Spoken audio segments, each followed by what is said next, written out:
அதாவது நம்ம ஸ்டாலின் அவர்களுக்கு உச்சி முதல் உள்ளங்கால் வரை பயமே உருவாகின ஸ்டாலின் அவர்களே, உங்க பயம் நல்லாவே புரியுது.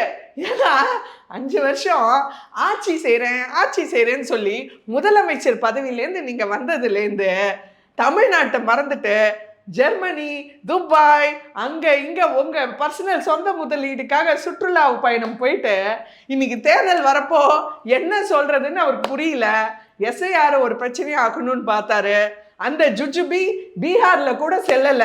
ராகுல் காந்தி அவர்களுக்கு படுதோல்வின்னு பார்த்தோன்னே இப்ப என்ன செய்யறதுன்னு தடுமாறிட்டு இப்ப அந்த பயத்தால் மட்டுமே செயல்படும் ஸ்டாலின் அவர்கள் இப்ப இவ்வளவு வருஷம் அடிச்ச கொள்ளையெல்லாம் எங்க போகும்? பல 1000 கோடி. இப்போ கொஞ்சம் கொஞ்சம் அதுல இது ஒரு சும்மா ஒரு பாக்கெட் மணி தான். இப்ப வெளில வருது ஆட்ஸ்ல ஒரே தலைவன், உங்களுடன் ஸ்டாலின், ஒன்றாக வெல்வோம், என்னெல்லாமோ. அதாவது எடப்பாடியார் சொல்ற மாதிரி ஸ்டாலின் அவர்களுக்கு நோபல் பரிசே கொடுக்கலாம். ஏன்னா அவரை மாதிரி ஒரு திட்டம் தீட்டர்லயும் ஒரு ஸ்டிக்கர் ஓட்டர்லயும் பேர் வைக்கிறதுலயும் அப்பா அடிச்சுக்க முடியாது சார் உங்களை.